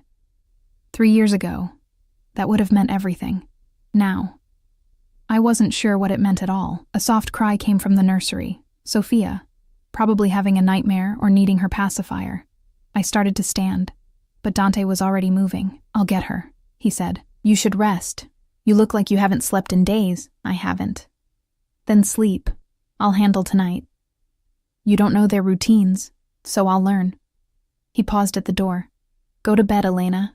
I've got this. And then he was gone, leaving me alone in the enormous bedroom with a fire crackling and a bed calling my name. I heard him in the nursery, his voice soft as he soothed Sophia back to sleep, and something in my chest loosened just slightly. Maybe, just maybe, this could work. Maybe we could build something new from the ashes of what we'd lost. Not a romance, not the passionate, dangerous love affair we'd had before, but something stable, something safe for Lucas and Sophia. I pulled off my jeans and climbed into the bed in just my underwear and shirt, too tired to care about finding pajamas. The sheets were Egyptian cotton, impossibly soft, and the mattress felt like sleeping on a cloud. I was asleep within minutes, the sound of Dante's voice singing Twinkle, Twinkle, drifting through the darkness like a lullaby meant for me too. I woke to sunlight streaming through the curtains and the smell of coffee. For a moment, I was disoriented. The bed was too soft, the room too large, the silence too complete. Then memory crashed back. Westchester. The safe house. Dante. I sat up, my heart racing, and grabbed my phone from the nightstand. 8:47 a.m. I'd slept for over 12 hours. The twins would be awake, probably starving, definitely needing changes, and I scrambled out of bed and ran to the nursery, but both cribs were empty. Panic flooded through me until I heard laughter from downstairs, children's laughter, and a deeper voice responding in Italian. I threw on my jeans and made my way downstairs, following the sound to a bright, airy kitchen that looked like something from a cooking show. And there, at a large wooden table, sat Dante with Lucas on one side, and Sophia in a high chair on the other. They were eating pancakes shaped like animals, elephants and giraffes, and what might have been a very abstract lion, and Lucas was covered head to toe in syrup. Dante looked up when I entered, and something soft crossed his face. "Good morning. I was about to wake you, but you needed the sleep. You let me sleep for 12 hours while you—" I gestured helplessly at the domestic scene before me. "While I fed my children breakfast? Yes. Shocking." He stood, pouring coffee from a French press into a mug and handing it to me. "Margaret showed me where everything was. Lucas likes his pancakes cut into pieces, and Sophia prefers her fruit mashed. They both hate orange juice but love apple juice, and they need their vitamins with breakfast." I stared at him. "How do you—" I asked, and paid attention. He moved back to the table, wiping syrup off Lucas's chin with practiced ease that seemed impossible for someone who'd met his children less than 24 hours ago. They're not that different from running a complex organization. You identify needs, establish routines, and adjust when necessary. You did not just compare parenting to running the Mafia. Why not? Both require patience, strategy, and the ability to negotiate with tiny terrorists. He grinned. Actually grinned. And my heart did something complicated in my chest. This was dangerous. This easy domestic scene, this version of Dante who sang lullabies and made animal pancakes and looked at our children like they'd hung the moon. This was the man I'd fallen in love with 3 years ago, the one I'd seen glimpses of between the violence and the danger. And I couldn't let myself forget that the violence was still there, lurking beneath the surface, no matter how charming he appeared in this moment. But watching him help Sophia drink from her sippy cup, his large hands gentle and sure, I couldn't quite remember why I'd been so certain that keeping them apart was the right choice. Maybe love wasn't simple. Maybe it was messy and complicated and filled with contradictions. Dangerous and safe. Wrong and right all at once. And maybe, just maybe, we could find a way to make it work anyway. The days that followed fell into a rhythm I hadn't expected, domestic and surprisingly normal, despite the armed guards patrolling the perimeter and the bulletproof glass in every window. Dante came every morning before the twins woke, often bringing breakfast from whatever bakery had caught his attention, and stayed until they went down for their afternoon nap. Then he'd disappear to handle whatever dark business required his attention, returning in the evening for dinner and bedtime routines. He never talked about the work, never brought it into the house, and true to his word, there was no violence, no blood, no reminders of the world that existed beyond these gates. It was almost easy to pretend we were normal. By the 5th day, I'd stopped flinching when he walked into a room. By the 7th, I'd stopped monitoring his every interaction with the twins, trusting that he wouldn't hurt them, intentionally or otherwise. And by the 10th day, I'd stopped lying to myself about the ache in my chest every time he smiled at Lucas, or made Sophia giggle. I was falling for him again, or maybe I'd never stopped. It was late afternoon on day 12 when everything shifted. The twins were napping, and I was curled up in the library, an actual library with floor-to-ceiling books and a rolling ladder, reading something mindless and trying not to think too hard about my situation. The apartment Dante had secured was ready. He'd shown me pictures. A brownstone in Park Slope with a yard, 3 bedrooms, security system, and a doorman who was definitely more than just a doorman. It was beautiful. Safe. Everything I'd dreamed of providing for my children. And I was terrified of moving into it because it felt like accepting that this was real, that we were doing this, that Dante Valenti was permanently in our lives. "You're thinking too loud again." I looked up to find him standing in the doorway, jacket discarded somewhere, sleeves rolled up to reveal forearms that I definitely shouldn't be noticing. His hair was slightly mussed, like he'd been running his hands through it, and there was tension around his eyes that hadn't been there this morning. "Bad day?" I asked. "Complicated day." He moved into the room, pouring himself whiskey from the decanter on the side table before settling into the chair across from me. "One of my captains is questioning some recent decisions. Nothing I can't handle, but it's tedious. Decisions about us." His eyes met mine. "About the resources I'm allocating to protecting you. About why the boss is suddenly playing house in Westchester instead of being visible in the city." He took a drink, the amber liquid catching the light. "About whether having a family makes me weak." Fear spiked through me. "Are we putting you in danger?" "No." His voice was absolute. "Anyone stupid enough to think my family makes me weak will learn very quickly how wrong they are. But it is an adjustment for everyone. We can leave. Go somewhere else, somewhere that doesn't complicate your business. Elena." He set down his glass and leaned forward. "You're not going anywhere except to that apartment in Park Slope. With security. With everything you and the twins need. This isn't up for debate. Everything is always up for debate. You don't get to just decide.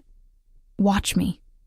He stood, moving toward me with that predatory grace that still made my pulse spike.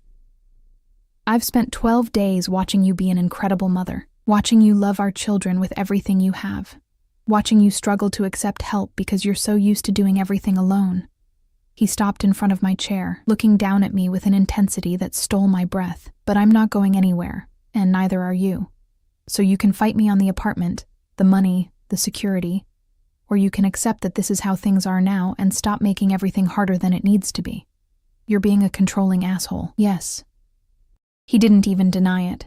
"But I'm a controlling asshole who loves his children and refuses to let them grow up in poverty when I have the means to prevent it.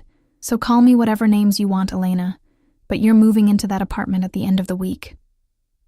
I glared at him, hating that he was right, hating that I wanted what he was offering, hating that some traitorous part of me thrilled at his protectiveness, even as it chafed against my hard-won independence.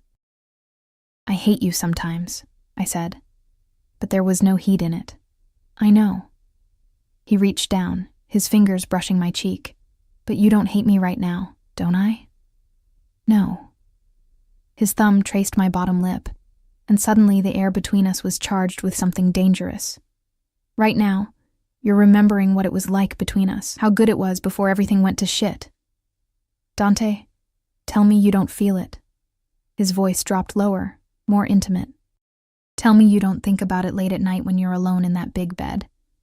Tell me you haven't noticed the way I look at you when you're playing with the twins, like you're everything I've ever wanted, and everything I lost, and everything I'm terrified of losing again. This is a bad idea," but I didn't pull away from his touch. "Probably the worst."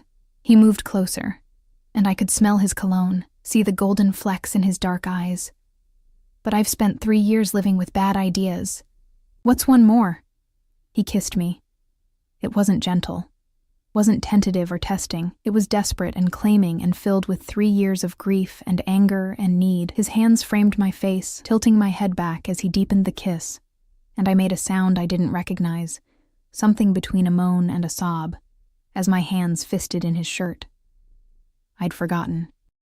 Somehow, impossibly, I'd forgotten how he tasted, how he felt. How kissing Dante was like standing in the middle of a wildfire and welcoming the burn. His hands moved to my waist, pulling me up from the chair and against him. And I could feel the hard planes of his body, the way his heart was racing as fast as mine. 3 years. 3 years without this, without him. And my body remembered everything. Every touch, every kiss, every moment of pleasure and pain and perfect rightness. Dante, I gasped when he pulled back, his forehead resting against mine, both of us breathing hard. I know we shouldn't. His hands tightened on my waist. But Christo, Elena, I've missed you. Missed this. Missed us. There is no us. Not like that. We're co-parents, we agreed. Fuck what we agreed. He kissed me again. Shorter this time, but no less intense. I want you back, not just as the mother of my children, not just as someone I'm civil with. I want you, Elena. All of you. The way it was before. It can't be like before. Too much has happened. Then we'll make it better. He pulled back enough to meet my eyes. We'll build something new, something stronger, something that can survive the truth about who I am and what I do. Your world almost destroyed me. I know, and I'll spend the rest of my life making sure it doesn't happen again. His voice was fierce, absolute. But I won't, pretend I don't love you. That I haven't loved you every single day for the last 3 years, that watching you with our children doesn't make me want things I have no right to want. Tears pricked my eyes. What things? More mornings like this, more bedtimes and family dinners and moments where we're just us. A family. Not broken or complicated or held together by obligation, but real. Together. His thumb brushed away a tear that had escaped down my cheek. I want to wake up next to you, want to come home to you, want to build a life that's ours, not just an arrangement for the twins' sake. I'm scared. The admission came out as a whisper. I'm so scared, Dante, of your world, of what it could do to them, to me, of losing myself again. Then don't lose yourself. Keep your strength, your independence, your fire. I don't want you docile and obedient.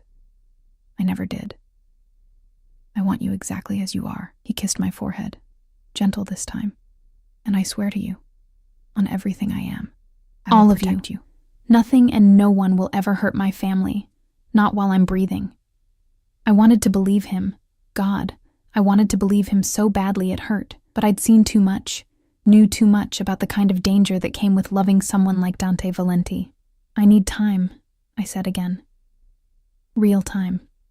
To think about this without you kissing me and making me forget all the reasons we can't work. He smiled. That dangerous, devastating smile that had first made me fall for him. I can give you time, but I'm not giving you distance.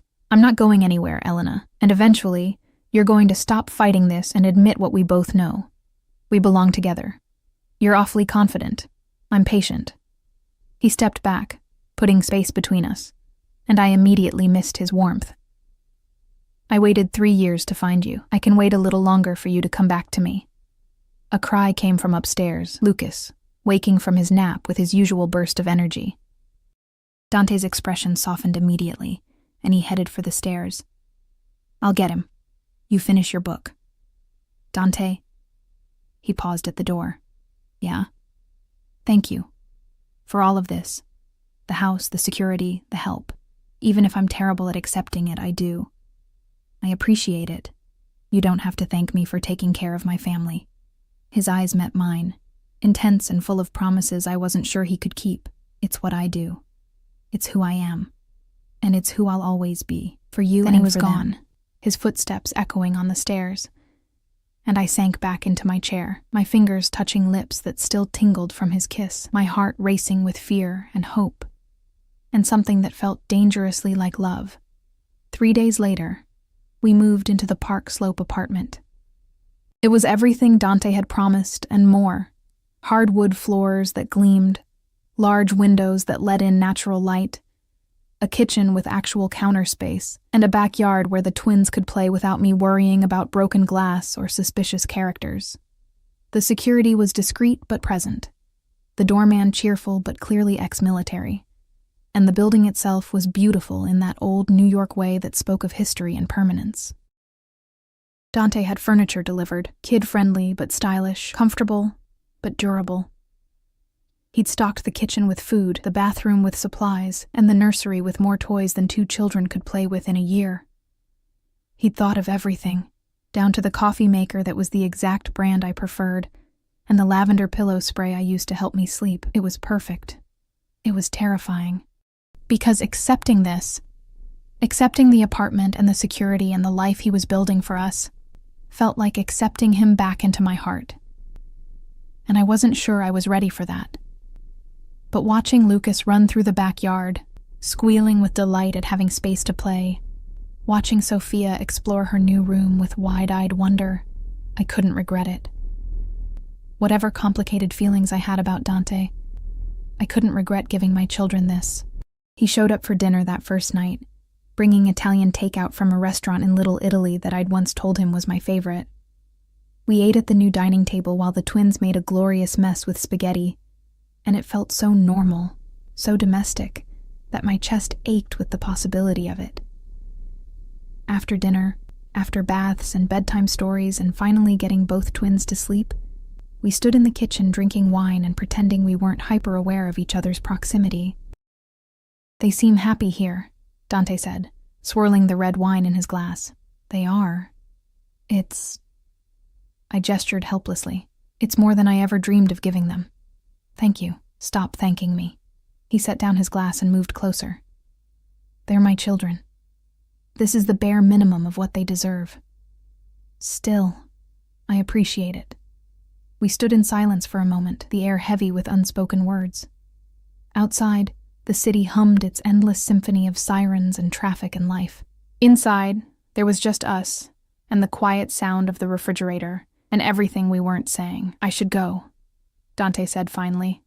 "Let you settle in." "Okay." But neither of us moved. We stood there in the kitchen, the space between us charged with possibility and fear, and 3 years of history that wouldn't simply disappear because we wanted it to.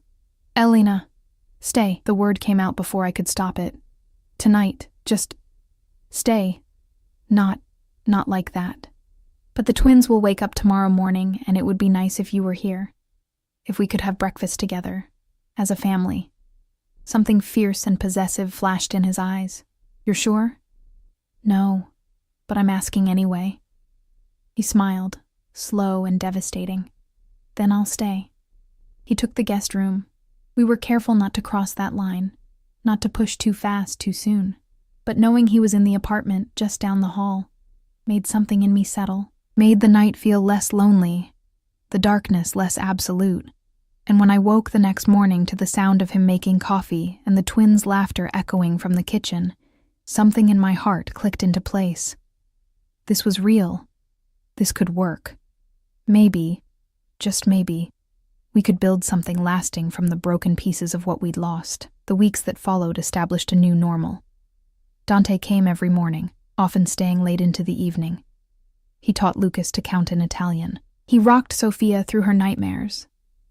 He fixed the wobbly table leg and assembled the bookshelf I'd been putting off, and integrated himself into our lives so seamlessly that it became harder to remember what it had been like without him. We didn't talk about labels, didn't define what we were to each other beyond co-parents, but the touches lingered longer, the glances grew heated, and more nights than not, he stayed in the guest room until it stopped feeling like a guest room and started feeling like his room. 2 months after we'd moved in, Lucas took his first tumble down the stairs. It wasn't serious, just 3 steps. And Dante had been right there to catch him before real damage was done, but Lucas had been terrified, screaming and crying inconsolably.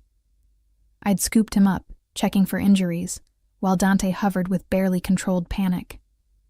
"Is he okay? Should we call a doctor? Cristo, I should have been watching more carefully." "He's fine, just scared." I bounced Lucas gently, rubbing circles on his back. "You're okay, baby. Just a little tumble." "You're so brave." Lucas's sobs gradually subsided to hiccups, and he lifted his head from my shoulder to look at Dante. "Daddy, catch me." "I did, buddy. I'll always catch you." Dante's voice was rough, emotional. "Always." "Promise?" "I promise." Lucas held out his arms, and after a moment's hesitation, transferred from me to Dante. wrapping his small arms around his father's neck. Dante held him like he was made of glass, his eyes closing, and I watched something break and remake itself in his expression. "Ti amo, Lucas," he whispered against our son's hair. "Ti amo così tanto. I love you. I love you so much."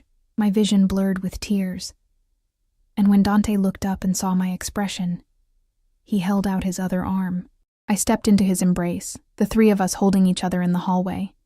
And Sophia must have sensed something, because she toddled over from where she'd been playing and wrapped her arms around our legs, adding herself to the family pile. "We're okay," I whispered. "We're all okay." "Yeah." Dante's voice was thick. "We are." That night, after the twins were asleep, I found him on the balcony, staring out at the Brooklyn skyline. The spring air was warm, carrying the scent of blooming flowers from the garden below, and the city lights painted everything in shades of gold and shadow. "Hey," I said softly, joining him at the railing. "Hey." He didn't look at me, his jaw tight. I could have lost him today, if I'd been a second slower, but you weren't. You caught him. You kept him safe. I touched his arm. That's what matters. I've spent my entire adult life being in control, knowing the angles, planning for contingencies, ensuring nothing catches me off guard. He finally turned to face me, but with them, with you, I'm constantly terrified because I can't control everything, can't prevent every danger, and the thought of something happening to any of you. He stopped, his throat working. "That's what love is," I said quietly. "Terror and joy in equal measure.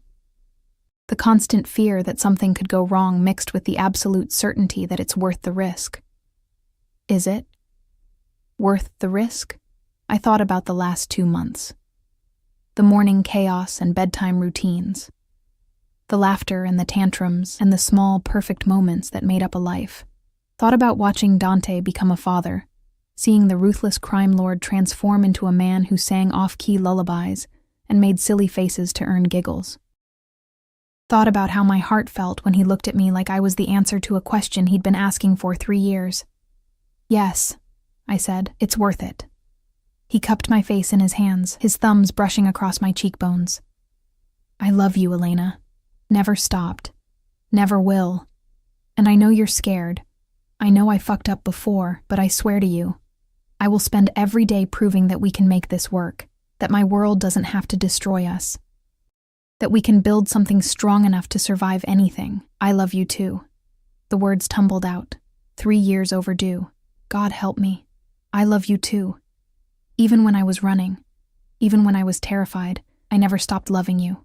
He kissed me then, deep and claiming and full of promises we were both committing to keep. And when we finally pulled apart, both breathless, he pressed his forehead to mine. "Marry me." I blinked. "What? Marry me? Not someday? Not eventually? Let me make this official. Let me give you my name. Give the twins legitimacy in my world. Give us the protection that comes with being family in every sense of the word." "Dante, you don't have to answer now. Think about it. But know that I'm serious. I want everything, Elena. The ring, the vows, the life together. I want to wake up next to you every morning and fall asleep with you every night. I want more mornings like the ones we've had and more children if you want them and a lifetime of building something beautiful from this mess we've made." My heart hammered against my ribs. 3 months ago, I'd been serving tables and barely surviving. Now, I was standing on a balcony in Brooklyn, with the father of my children asking me to marry him, and the terrifying thing was, I wanted to say yes. "Ask me again," I whispered. "In 6 months, after we've had time to really build this, to make sure it's not just the novelty or the children bringing us together. Ask me when you're sure, and when I'm sure, and when we both know this is forever."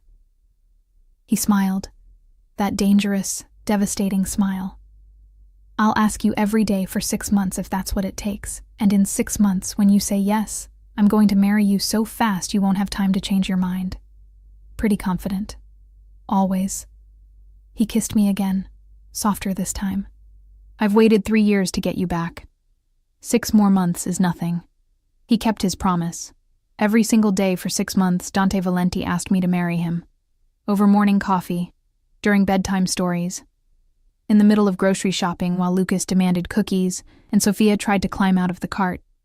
He asked in Italian and English, seriously and playfully, with grand gestures and quiet moments, and every day I fell more in love with him. We built a life. Not the one we'd had before, but something better. Something forged from honesty and trust and the shared determination to protect what we'd created. He kept his promise about the violence, handling business away from home and never bringing darkness into our sanctuary. I kept my promise about letting him be involved, sharing every decision and milestone and mundane moment of raising our children. We fought sometimes, argued about boundaries and control and the impossible balance between his world and the normal life I wanted for our family, but we always talked it through, always found compromise, always remembered that we were on the same side. And 6 months to the day after he'd first proposed, Dante asked me again. We were in the backyard, watching Lucas and Sofia play in their inflatable pool, the summer sun warm on our faces. He turned to me, taking my hand, his expression serious. "Elena Russo, will you marry me?" I looked at our children, splashing and laughing without a care in the world, looked at the man beside me who'd fought for us, protected us, loved us, with a fierceness that still took my breath away. Thought about the life we'd built and the future stretching before us. "Yes," I said, "yes, I'll marry you."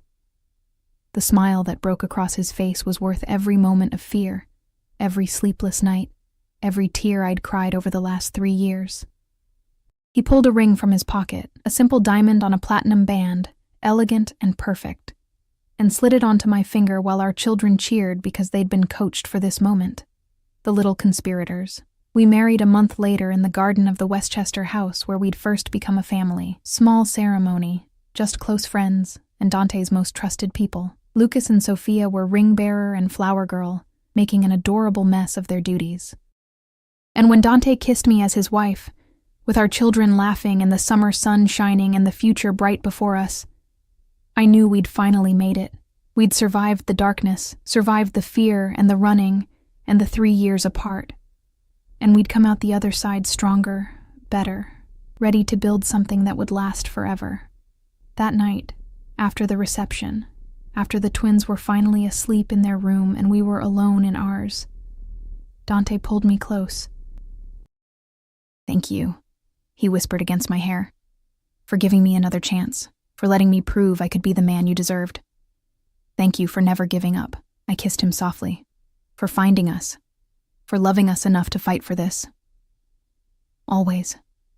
His hands tightened on my waist. "For the rest of my life, Elena Valenti. You and our children. You're everything. My empire, my legacy, my reason for breathing. And I will protect that with everything I am. I know." And I did. Finally, completely, I trusted it. "I love you. Ti amo, mia moglie, per sempre." I love you, my wife. Forever. And as he kissed me, as we fell into bed together as husband and wife, as the city hummed beyond our windows and our children slept peacefully down the hall, I knew that forever was exactly what we'd have.